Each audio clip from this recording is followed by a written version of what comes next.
What happens when a CEO poses as a trainee at one of his own mechanic shops and watches a supervisor knowingly send a family off in a faulty car? Colton Briggs leaned back in his office chair, tossing a manila folder onto his desk. It was the third complaint this month about long wait times and poor service at one of his 7 auto repair shops. This one came from a single mom who claimed she'd been charged for things she didn't need and had to return twice because the issue wasn't fixed. He sighed. "I didn't buy this business to turn people away or cut corners." Colton had bought the chain of mechanic shops 8 years ago from a retiring friend. He'd grown it carefully, focusing on affordable, honest service. But the last 2 years had been different. He'd been pulled into expansion plans, logistics, and supplier contracts far from the garage floors where it all started. He clicked through the latest customer satisfaction reports. 6 shops showed stable numbers. But one, the location in East Glendale, was tanking. He'd never been to that one himself. It opened just before the pandemic, and the original manager had quit 2 months in. The current supervisor, Darren, had been hired during the hiring frenzy when shops were desperate for anyone with a certification. "I've never even met the guy," Colton muttered. He made a decision. The next morning, Colton walked into the East Glendale shop wearing a faded hoodie, jeans stained with oil, and a gray trucker cap pulled low. He'd shaved his beard, added a fake scar near his jaw, and wore contact lenses that changed his eye color. He introduced himself as Cole, a trainee sent by the district office for hands-on learning. It worked. No one blinked twice. Darren, a short, sharp-tongued man in his early 40s, gave him a quick nod. "You're the new guy? Great. Don't touch anything unless I say so.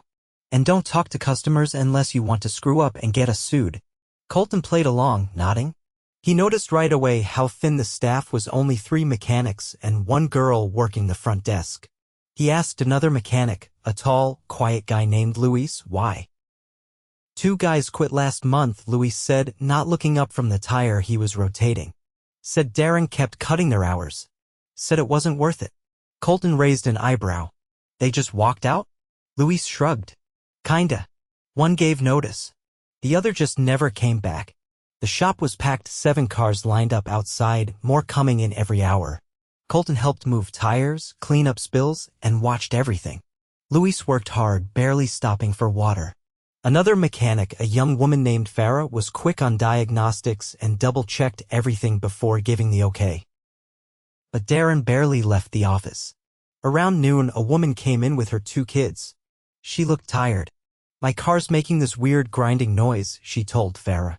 "It started after you guys replaced the brakes last week." Farah pulled up the file. "We can check it out again. It might be a loose caliper or no time for that," Darren cut in, stepping between them. "Just tighten the lugs and send her on her way. It's probably a rock in the rotor." Farah looked stunned.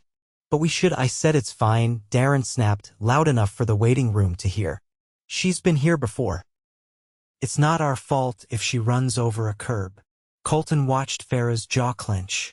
She didn't argue, but her hands trembled as she went to the back.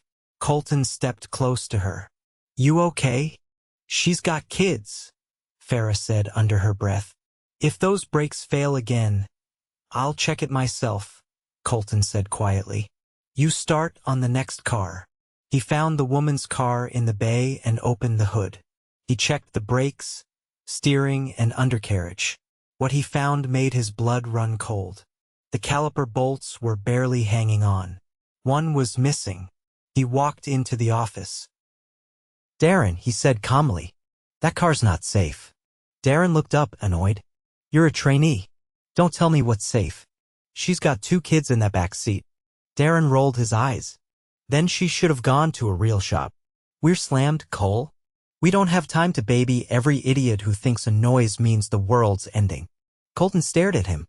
Darren didn't flinch. That night, Colton sat in the back lot, phone in hand, heart heavy. He didn't call anyone.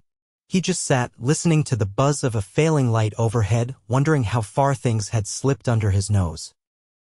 He'd come expecting to find a lazy team or poor customer service. But what he found was worse. They were putting lives at risk. and tomorrow he would make sure it ended. Colton arrived early the next morning, just after 6:30, before the sun had fully risen. The shop lights were still off. He unlocked the back gate using the universal key he kept on him from when he still handled warehouse inventory. He sat on an overturned tire in the back lot, sipping coffee from a gas station cup, thinking through what he'd seen the day before. By 7, Farah pulled in, parking her beat-up hatchback near the loading bay. She spotted him and gave a small nod. "Did you sleep here?" she asked, setting her bag down on the workbench. "Nah," Colton replied. "Just couldn't stop thinking about that car." Farah didn't smile. "I didn't either." Luis showed up next. He walked straight to his locker, changed into his coveralls, and went to work without a word. His right hand had a gauze wrap around the knuckles. Colton noticed it as he passed. "What happened?" he asked. "Caught it on a seized rotor," Luis said. "Didn't have time to wrap it yesterday." Colton frowned. "Can you still lift with that?" "I'll manage." By 7:45, the first customer was already in the lot, waiting in their car. The front desk girl, Jasmine, arrived right after, balancing a plastic cup of iced tea and a folder full of invoices. She looked utterly drained.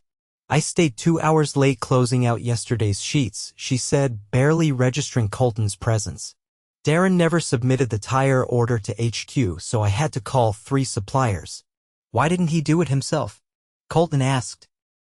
"He said he was managing labor from his computer," she replied, setting down her tea. "Whatever that means." At exactly 8, Darren strutted in, humming tunelessly, holding a breakfast burrito with one hand, his other hand texting. "All right, let's keep the line moving today. I don't want another backup like yesterday." And Luis, try not to bleed on anything. He didn't look up as he said it. Colton stood by the tool chest, jaw tightening. He kept quiet, waiting. Watching. By 9:30, the shop was full. The lot had 8 cars backed up. Inside, Luis and Farah moved nonstop between bays. Luis worked through obvious pain, favoring his right hand. Farah handled diagnostics, then jumped to tire rotations when Luis got pulled into a complicated engine job. Colton offered to help, but Darren barked from the break room doorway. "You're here to learn, not to break stuff. Don't touch anything that costs more than your paycheck." Colton nodded, silent.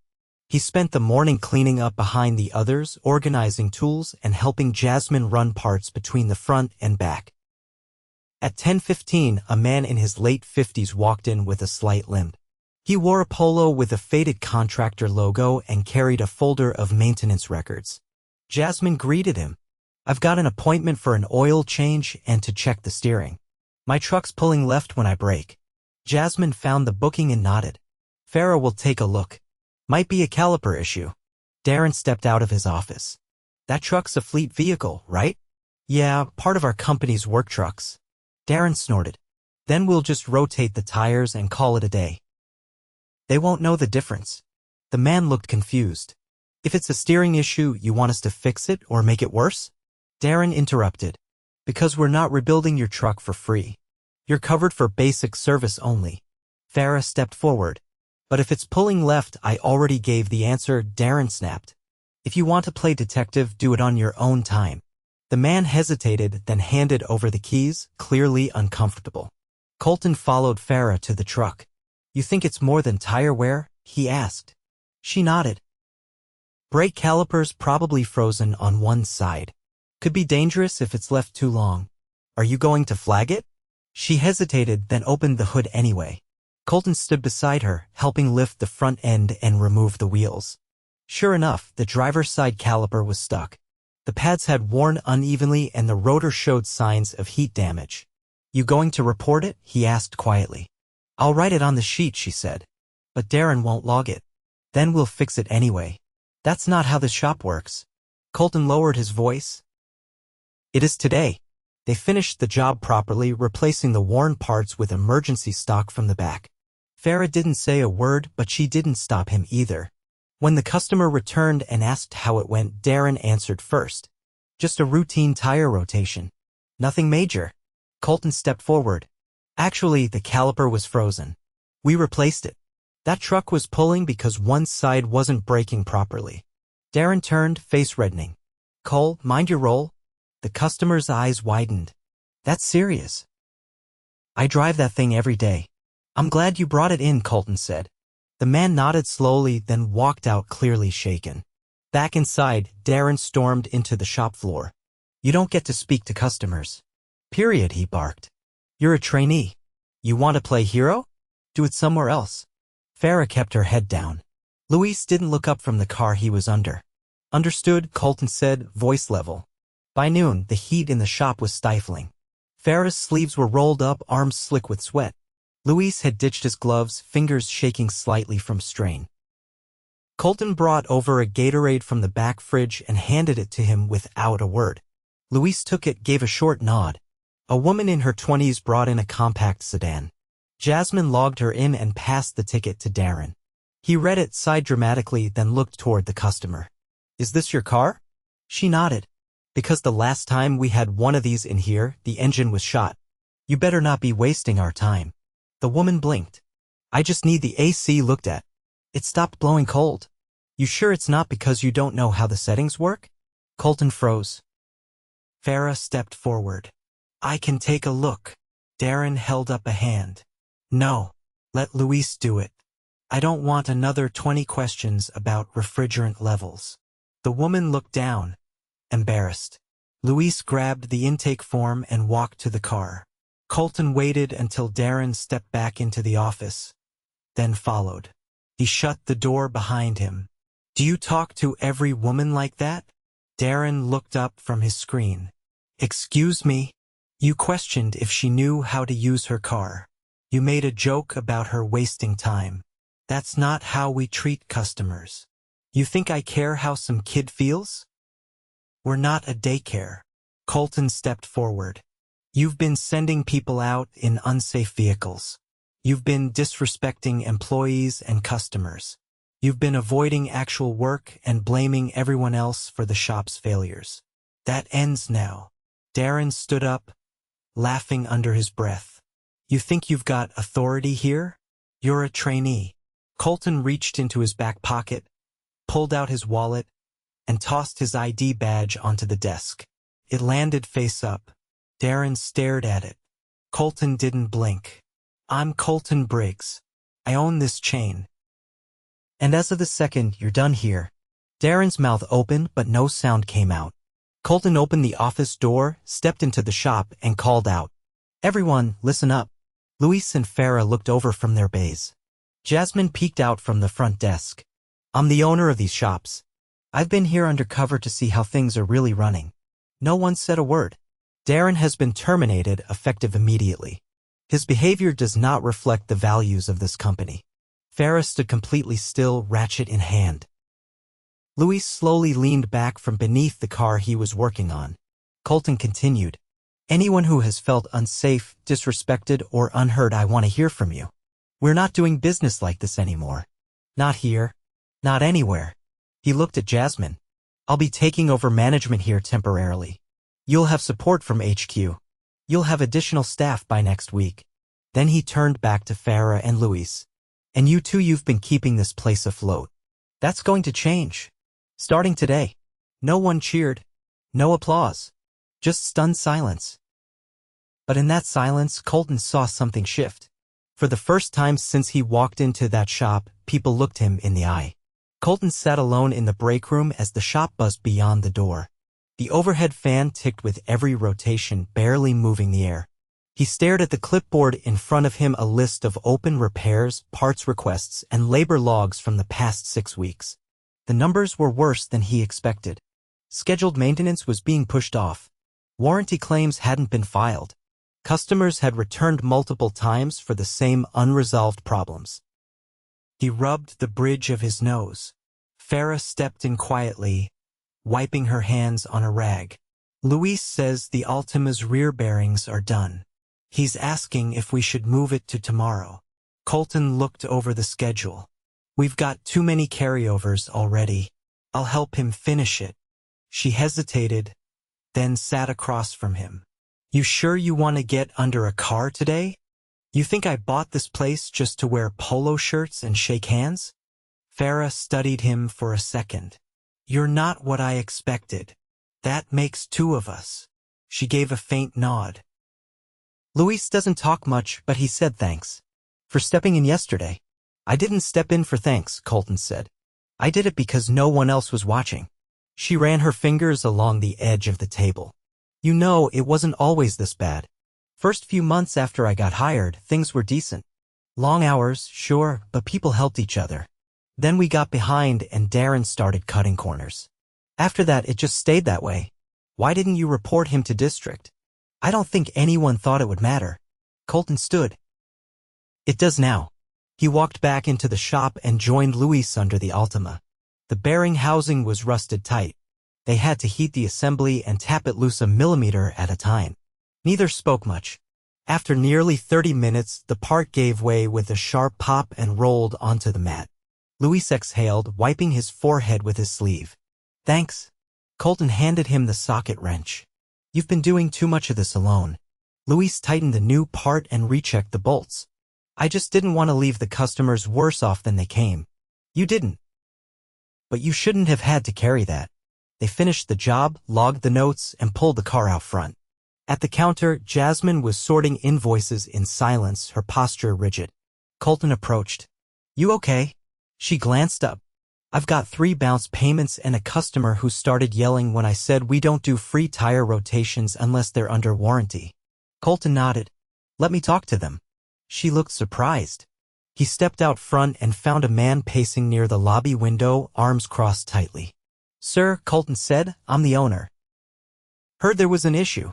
The man turned, frustrated. I came here last month and paid for a full service. Now you're telling me tire rotation isn't included. Can I ask what service you received before? Just oil and filter. But I was told it came with tire rotation. Did you get that in writing? The man paused. No. But the guy at the desk said it. Can you describe him? Tall? Bald? He kept looking at his phone. Sounds like Darren. He's no longer with us. And I'm sorry he misled you. But rotation isn't included with oil changes unless it's part of a bundled maintenance plan. The man's expression shifted slightly. So he just told me that to get me in? Looks like it. But I'll make it right anyway. We'll rotate your tires today, no charge. And I'll make sure you walk out with a full breakdown of what's included next time. The man's shoulders lowered. Thanks. I appreciate that. Colton nodded and turned to Jasmine. Log it as a courtesy. Note the miscommunication and flag the old service record. Got it. She moved with more confidence than earlier. He noticed. By early afternoon, the pace slowed just enough to catch their breath.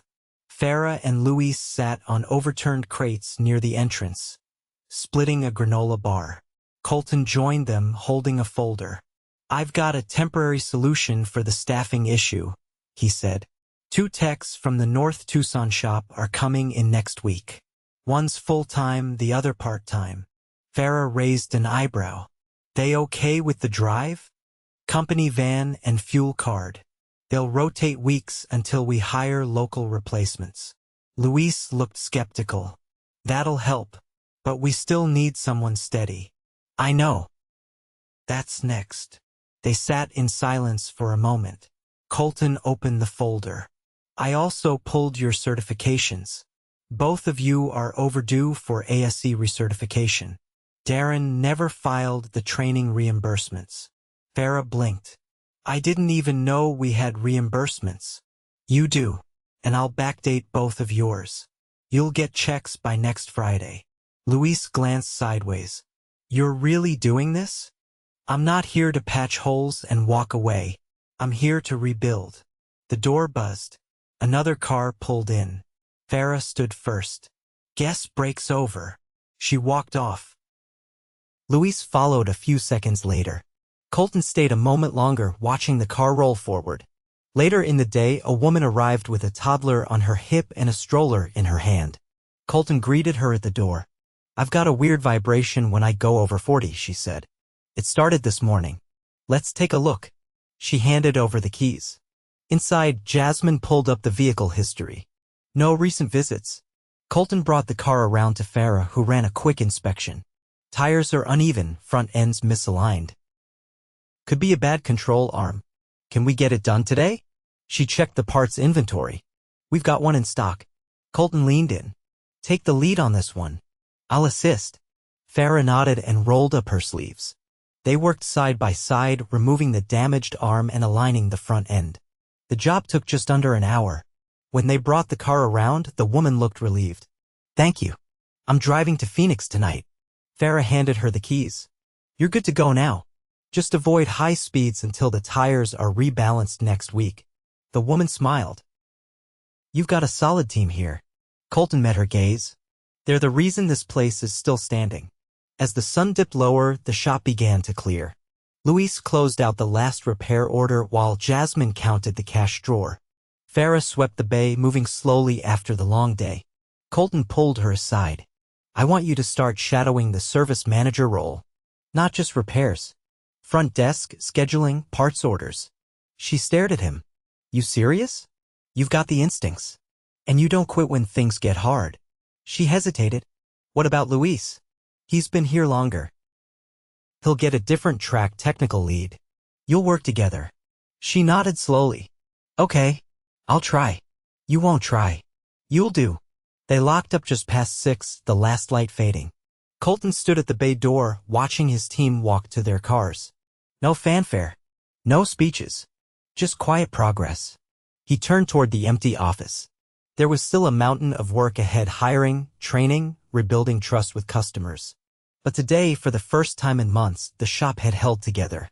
And no one had to compromise their integrity to make it happen. 3 weeks passed, and Colton returned to East Glendale without the hoodie, disguise, or fake name. This time, he walked in through the front entrance, holding a clipboard and wearing his company jacket with the Briggs Auto logo stitched over the chest. The midday sun glinted off the parking lot, where 4 cars were lined up in the queue. A delivery van idled near the side entrance, waiting on a signature. Inside, the shop still hummed with the sharp clinks and compressed air hisses that defined a working garage. It wasn't perfect, not yet, but it was running smoother. Farah stood near Bay 2, walking a new tech through a diagnostic process.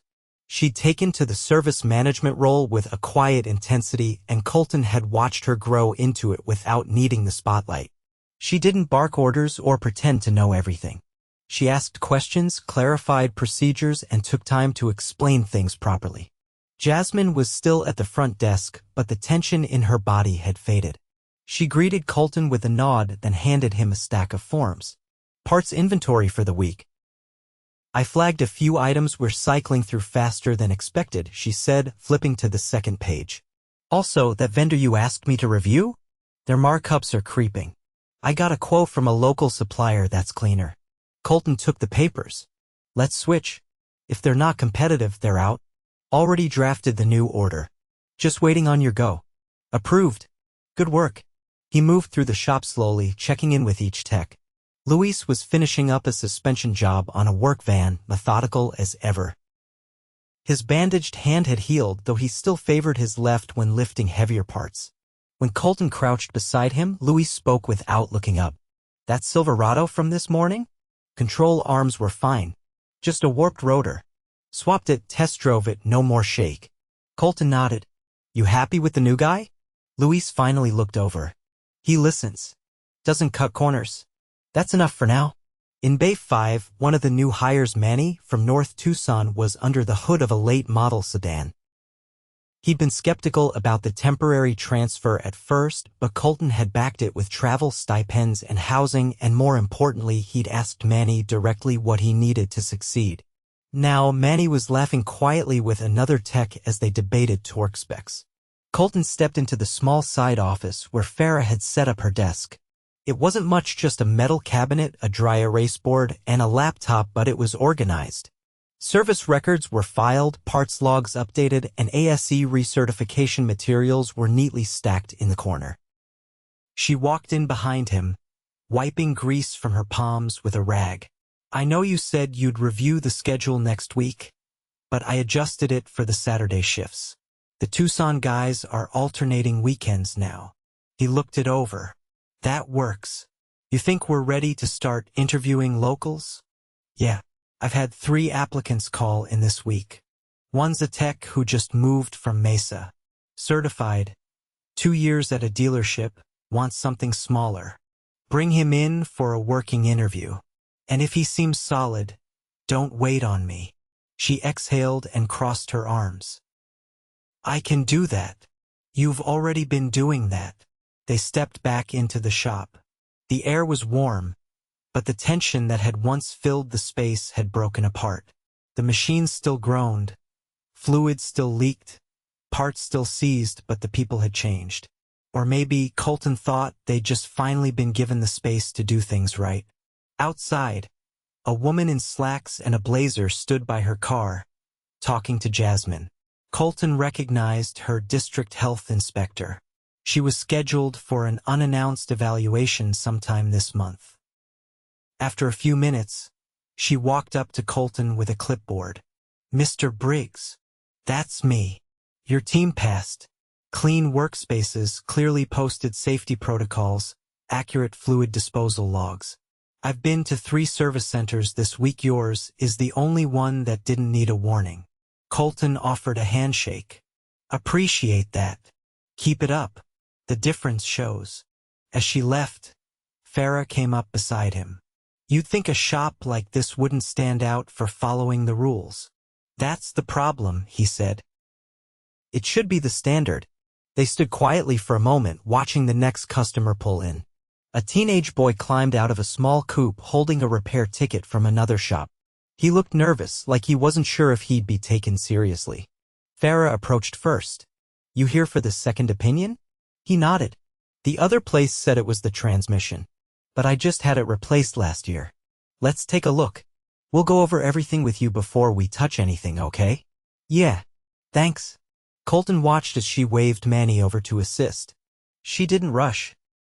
She didn't patronize. She laid out the facts, explained the process, and brought the young man into the discussion instead of talking over him. Later that afternoon, Colton called a quick meeting. He didn't do speeches often, but this one mattered. 2 months ago, this shop was on the verge of losing its license, he said, standing near the main lift. We'd lost customers, lost trust, and people here were working under conditions I never should have allowed. Every eye was on him now. I went undercover because I needed to see what I'd missed. What I saw wasn't just negligence, it was people trying to hold things together without support. That's on me. No one interrupted. No one shuffled. But what happened next? That's on all of you. You kept showing up. You did the hard work. You earned every bit of what's coming next. He reached into the folder he'd brought. Farah, you're officially promoted to shop manager. Full salary, benefits, and a discretionary budget for training and tools. She didn't say anything at first. Then, softly, thank you. I won't waste it. You haven't wasted a second so far. He turned to Luis. You're the new technical lead. That comes with a raise and a say in hiring for the next tech we bring in. Luis nodded once. I'll make it count. Colton continued, handing out a few more updates. Jasmine would be cross-trained for parts coordination and given a tuition allowance if she wanted to pursue accounting. Manny's temporary role was extended through the next quarter with relocation assistance if he chose to stay on permanently. He finished with a final note. I'm instituting a quarterly review process across all our locations. Every shop gets a visit from someone at the executive level. Not to watch from the window, but to work a shift. No clipboard, no tie. Just hands in grease. Someone chuckled. Manny raised an eyebrow. You think the suits'll go for that? They will. Or they can find another company. The meeting broke up with a few claps and handshakes, but mostly people just got back to work. That was how Colton liked it. Fixing things didn't mean making noise about it. It meant showing up, consistently, and refusing to let bad habits take root. Before he left, he walked through the bays one more time. He stopped at Farah's desk, where she was updating a repair log. You've got good instincts, he said. She looked up.